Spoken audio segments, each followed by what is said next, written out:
Titular de APYME Bahía Blanca te cuenta toda la actualidad de dicho sector. Bien, seguimos al aire, 8 minutos pasaron de la hora 11 y como dice la presentación recibimos a Carlos Ferradi, primera reunión que tenemos, ¿no? En este 2019, que bueno, ojalá sea positivo. Carlos, buen día. ¿Qué tal? Buen día y bueno, y ante todo que tengamos buen año y mejor año para todos, ¿no?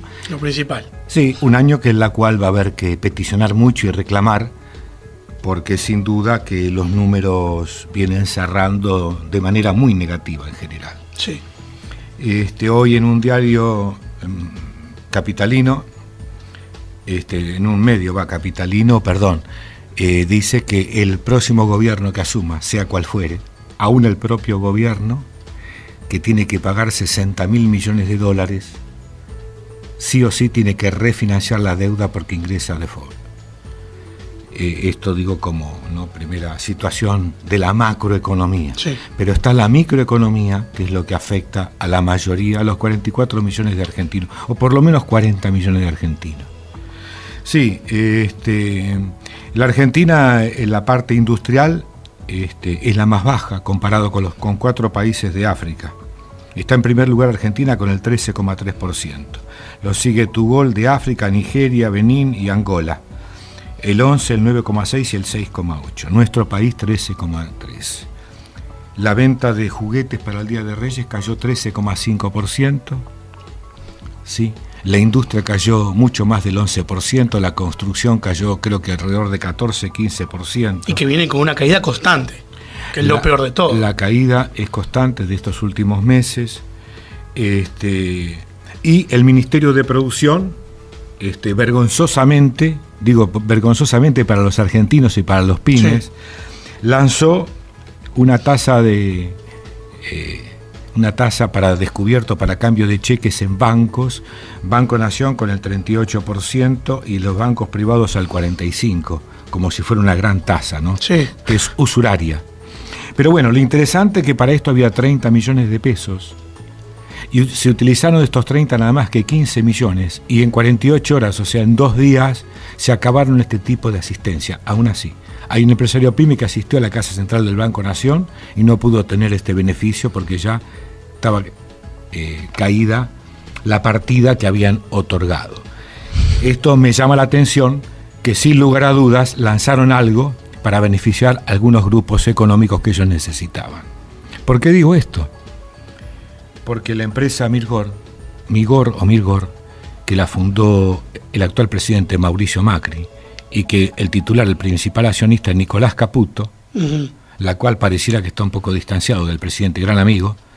Digo, esta empresa Mirgor no pudo repartir los dividendos en el directorio por la caída en la actividad económica que están sufriendo. Digo esta empresa Mirgor porque tiene que ver con el modelo, tiene responsabilidad directa con la implementación de la actual política económica y esta empresa Mirgor atiende todo tipo de servicios de logística, la parte electrónica, la parte de informática, sí, a grandes empresas y grupos económicos y transnacionales. O sea, tendría que cerrar el negocio, pero redondo, no cierra. ¿Qué queda para las pymes? Y para las pymes podemos citar, por ejemplo, hay algunos casos, por decir emblemáticos, que en muchos casos supera lo que es una pyme, Estamos hablando de empresas de otra magnitud, que por supuesto sobrevivieron al Rodrigazo, a la política de Martínez de Oz, al Corralito en el 2000, en el 2001, en los 90. Por ejemplo, Paquetá, 73 años, que cerró, si no me equivoco, producía para abastecer Adidas. Sí. Motores grandes, diésel y de tractores Deus en Argentina, 134 años. Estancia del Rosario, 94 años. Bueno, Metalúrgica Tandil, conocida donde se fabrican las tapas de cilindros de los automóviles, histórica Metalúrgica Tandil, 70 años. Agres, 103 años. Padmet, la Europea, 104 años. Esto funcionaba en Capital Federal, sí, la Cava. Pizzería Roma, 60 años. la única fábrica de fabricar máquinas de coser Singer, conocidas por todos, las Singer, 64, 65 años, todos ellos cerraron sus puertas.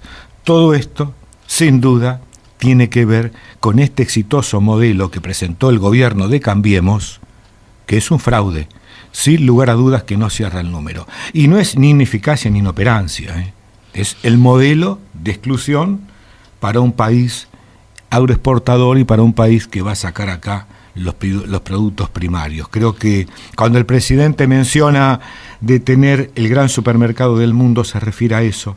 Martínez II decía, con 1000 grandes familias, nosotros tenemos un país agroexportador. Tiene un significado muy importante una cosa con la otra. Y me parece que esa es la discusión de este actual modelo, en la cual, y vuelvo a reiterar, están cerrando por día 25 pymes por día. ¿Sí? En Bahía Blanca, en el centro, cada vez hay más locales desocupados, y recién pasamos el mes de diciembre, que es el mes históricamente que más comercialmente se trabaja en el país, y en Bahía Blanca también, por las fechas festivas, ¿no? Tanto Navidad como fin de año. Bueno, a partir de ahora de enero comienza una larga peregrinación, y está habiendo cada día más cierre de comercios, el aumento de las tarifas, que es totalmente confiscatorio, el aumento de los combustibles que tienen valor dólar, ¿sí? Sí. De enero del año pasado a enero de este año, el combustible aumentó entre el 80, 85 y 100%. Los lubricantes, los combustibles. Tiene que ver porque estos son productos básicos que están dolarizados con la economía, ¿sí? Y bueno, y la rentabilidad de todas las empresas cayeron como mínimo un 40 o un 50%, aquellas que tienen actividad. Ahora, las empresas de servicio en la ciudad de Bahía Blanca, que hoy están trabajando en toda, o que trabajaban, perdón, que prestan servicios en todo el área portuaria, el área, digamos, del polo petroquímico, este mes, por ahora, está todo parado, está todo a resolver, está todo que va a comenzar, yo digo, de todo tipo de servicios. Y bueno, yo ayer, por ejemplo, tuve la oportunidad de viajar a Punta Alta anoche y vi una enorme y larga fila de varios kilómetros de camiones que venían a descargar puertos cereal. O sea, hay un grupo minoritario en la República Argentina que es el beneficiado del actual modelo, la exportación de granos, en la cual este gobierno fijó que no tiene una obligación de liquidar, por lo menos durante 10 años. Algo irracional, pensando la lógica. Sí, cuando antes a los 60 días ya tenía que estar liquidado acá. O al año. Exactamente. Pero 10 años y tampoco. Entonces, yo digo, los recursos, ¿dónde van a aparecer? Tal es así, vuelvo a repetir y vuelvo al comienzo, hoy este medio nacional que publica que el gobierno que tome, el próximo gobierno, en diciembre, si no refinancia la deuda, indefectiblemente Argentina entra en default, porque hay que pagar el año que viene 60.000 millones de dólares que no están. Sí. Bueno, este es el problema, esta es la situación, y las pymes tenemos una situación trágica. El país ha logrado con esta política desindustrializarlo. La producción nacional está en caída. La venta de autos 0 kilómetros cayó. Hoy hay grandes promociones para vender autos 0 kilómetros porque bajó enormemente la venta, ni hablar del usado. ¿Sí? Y bueno, promociones que pagando 100.000 pesos lo sacas hoy y el resto te lo financian, urgidos de plata. Sí, totalmente. Y con descuentos. Y tienen producciones paradas de autos, esto también hay que decirlo. Producciones paradas. Entonces tiene que ver con el modelo. No, ni hablar. Tiene que ver. Ahora, yo digo, gran parte de estos grandes grupos económicos y empresas extranjeras y transnacionales, digo, que fueron parte del diseño, que acompañaron el diseño y avalaron el diseño de este modelo, no pensaron o no vieron que el consumo en el mercado interno se iba a perder, que el colchón que se había formado durante todos estos años que pasamos, porque hubo un colchón de oxígeno económico, se iba a ir perdiendo, y cada día más. Y bueno, y la desocupación, más de 100.000 puestos de trabajo que se han perdido en la industria, día a día, gente con hambre, gente en la calle, Y indudablemente que para la pequeña y mediana empresa es un modelo que no cierra y que cada vez tenemos mucho más dificultad para afrontar todo tipo de compromisos porque es inviable. Sí. Estoy hablando de estas empresas que son grandes. Sí, ni Estoy hablar. hablando de la empresa que antes cité, de esta de Nicolás Caputo Mirgor, que trabajaba con las transnacionales y que tenía que ver con la dirección del Ejecutivo Nacional en una política direccionada por ellos mismos, en la cual a ellos y a esta empresa no les cierra. Y aparte del sistema de servicio que brinda, que es algo intangible, digamos. Totalmente. Así. Entonces el valor que tiene es bastante... no se puede medir. Claro, exactamente, no se puede medir. Entonces uno puede cobrarlo, digamos, tanta cantidad de plata que generalmente se va a pagar. Y bueno, y después también, ahora hay un anuncio, nuevamente, los alimentos para este mes de un 15%, ¿sí? Y el año pasado cerró el aumento en los alimentos con el 64%. Todo esto torna a la caída tremenda, y ni hablar, de las situaciones que se van creando y generando todos los días en nuestra ciudad. La semana pasada, por ejemplo, tuvimos episodios que asumió lamentables. La municipalidad, los funcionarios y el propio intendente. Encima fue un día 2 de enero. Yo arranqué el programa diciendo que sea un buen año y me salió el mobiliario con esa noticia. Digo, con el tema de los difuntos, el tema de los entierros, producto por la situación que se había creado con los trabajadores municipales. Todo esto tiene que ver con apoderarse, con la toma de la caja social de ese municipio. Sin lugar a duda que esta es una política direccionada, es una política totalmente direccionada y viene dirigida. Y el silencio y el esconderse al momento que lo van a buscar. Por eso. Y paralelamente cerramos el fin de semana en la cual se decreta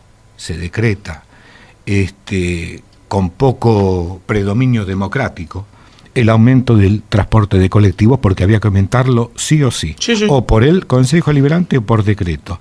Pero un tema, a puertas cerradas. No se permitió el acceso al público. Esto sí, presumiendo que podría haber disturbios, cosa que no hubo hasta el momento. Y si hubo después algo que pasó, fue provocado por la medida que tomó el presidente del Consejo Deliberante, una medida totalmente antidemocrática, irresponsable e irrespetuosa. Y finalmente aplicaron la tarifa del aumento del transporte, que se fue a 25 pesos 50. 25,25. 25,25, argumentando que las empresas no les va a cerrar el número. Claro que no les cierra el número. Ahora, las empresas le va a cerrar el número el primer mes, ahora 25,25. En 60, 90 días vuelve a caer el pasaje, vuelve a caer el consumo de pasajeros que puedan circular porque no van a poder pagar. Sí, el año pasado 2 millones de boletos menos se vendieron. Y esto va a seguir en caída, o sea, cada vez va a cerrar menos. Sí, el problema acá no es la discusión de que las empresas no le cierran el número. La discusión acá es el modelo económico que tenemos que discutir y los subsidios que se necesita tener y un pasaje acorde, porque es de uso público y de uso universal, como son las tarifas públicas, agua, luz y gas, que sigue aumentando todos los días. Ahora en enero aumentó peajes, aumenta prepagas, todas las tarifas, gas, luz, como sabemos, y son insumos de derecho universal, cosa que este gobierno lo maneja de manera privada y de manera de lucro a beneficio del que pueda. Y el que no puede pagar, que no lo haga y que lo haga de otra manera, o que se ponga un grupo electrógeno como si cualquiera lo puede llegar a tener. Esa es la política diagramada y eso es lo que nosotros pretendemos y estamos peticionando para un cambio de rumbo. Para eso presentamos nosotros una carta modelo, hicimos un proyecto con 10, 12 puntos, en la cual peticionamos a todos los legisladores, a los organismos del Estado y al propio gobierno el cambio de rumbo con una serie de medidas para desarrollar, para beneficiar y para salir de esta crisis creada por el propio gobierno del actual modelo económico, en defensa del sector de las pymes, en defensa de la producción nacional, en defensa del mercado interno y de la regulación. Porque vuelvo a repetir, industria de producción nacional no queda. No, ni hablar. No exactamente. Bueno, esta es la realidad que tenemos y esta es la propuesta que hemos elevado. Sí, ¿no? Ahora, te hago una consulta. Teniendo en cuenta esto que mencionaste, por ejemplo, de los que exportan cereales y ese tipo de cosas, que se le ha dado tanto poder que al momento en el cual el dólar le parezca un precio demasiado bajo, te paran la exportación y hasta que el dólar no vuelva a subir no te venden, porque ya lo han hecho. Y Sumando eso, que el dólar se puede disparar a cualquier precio, hay hasta entidades privadas que especulan con un dólar de 50, 60 pesos para fin de año. Eso, y sumado a todos los tarifazos, ¿cómo sobrevive una pyme? Imposible, imposible. ¿Cómo habrá sido el acaparamiento de estos insumos, de los cereales, que en África, un despacho de trigo, África lo devolvió porque estaba brotado? Eso por el tiempo que pasó guardado en la bolsa, por la especulación. Bueno, esto es la falta de regulación de un Estado realmente presente y que articule todas estas cuestiones para que todos vivan y se desarrollen. También la producción agropecuaria, sin lugar a duda que es necesario, pero dentro de ciertos márgenes de razonabilidad. No, una pyme, a tu pregunta, no puede sobrevivir. Es imposible. Es imposible porque no hay ningún tipo de resguardo. En el mundo esto no existe, y en el mundo todas las pymes se desarrollan dentro de un marco armónico de desarrollo, de control, de presencia del Estado, con créditos a tasas subsidiadas, no de regalo, subsidiadas, no con las tasas que tenemos ahora, porque hablar de un 38% es usurario, no es competitivo, es imposible. Y bueno, y en tarjetas de crédito, hoy leía otra nota, aquel producto que se compra a créditos en tarjeta de crédito con intereses, se termina pagando hasta 3 veces más el valor del producto. O sea, me parece que es imposible de poder adquirir, y lógicamente que de esta manera se va a enfriar la economía y no va a haber consumo, y cada vez la gente va a poder consumir menos, ¿no? Sí, yo pongo un ejemplo que veo siempre en el almacén que está cerca de casa. He ido a comprar una gaseosa, algo para una juntada con amigos, y veo gente que se lleva para hacer sándwich o una pizza y paga 200 pesos en cuota. Bueno, ahí está marcado. Y yo me quedo pensando como, pero estás pagando interés por esto. No creo que una tarjeta tenga un convenio con un supermercado muy chico de mi barrio. Ahora, pero veo eso y digo, miércoles, ¿tenemos que llegar ya a esto? Sí, se vieron también carnicerías que vendían las carnes hasta en 3 cuotas. Esto es cierto. Sí. Ahora, esto es un endeudamiento, esto es un candado que termina apretando, que se cierra, se cierra en el corto plazo. Digo, porque es inviable. ¿Cómo hace para seguir viviendo la persona, el ciudadano, los meses siguientes, con una situación como esta? Y bueno, este es el tema. Yo creo que es el gran desafío. El gobierno aparentemente hasta ahora no tiene ningún otro tipo de plan, no atiende. Hay una ceguera tremenda, hay una sordera bárbara, y está empecinado en seguir, por lo que se ve todos los días, comienzo de año, seguir profundizando este modelo. Lo vimos acá en Bahía Blanca, lamentablemente todo lo que pasó fue penoso, irreprochable, tanto al Consejo Liberante, a la presidencia del Consejo, como al intendente y a la municipalidad, y ni hablar a nivel nacional con todas las tarifas de la manera que se anunciaron. Más allá que hoy YPF, que es la principal petrolera estatal, la cual hay que defender, hay que respaldar. Sin duda. Hoy redujo las naftas, creo que 1,2% a 3%. Creo que entre 1,2 y 3%, sí. Cuando el combustible aumentó casi el doble en un año, digo, ¿no? Me parece esto una medida realmente demagógica que no ayuda para nada. Me parece tremendo. Y yo creo que hay que desdolarizar la economía sin lugar a dudas, y fundamentalmente las tarifas y muchas más otras medidas para atender una situación que han generado una crisis muy importante. Sí, sin duda, ¿no? Y bueno, el futuro no parece para nada auspicioso, teniendo en cuenta cómo sigue esto. Carlos, muchísimas gracias y te tendremos de vuelta en unas semanas. Sí, en 15 días vamos a estar por acá, y bueno, igualmente que tengamos mejor año. Sí, por sin favor, duda. Ese es el esfuerzo. Es el esfuerzo y el mensaje que hay que dar. Nosotros los lunes vamos a la tanda. Bien, nos vamos a la tanda y volvemos aquí con más información, como siempre, hasta las 12.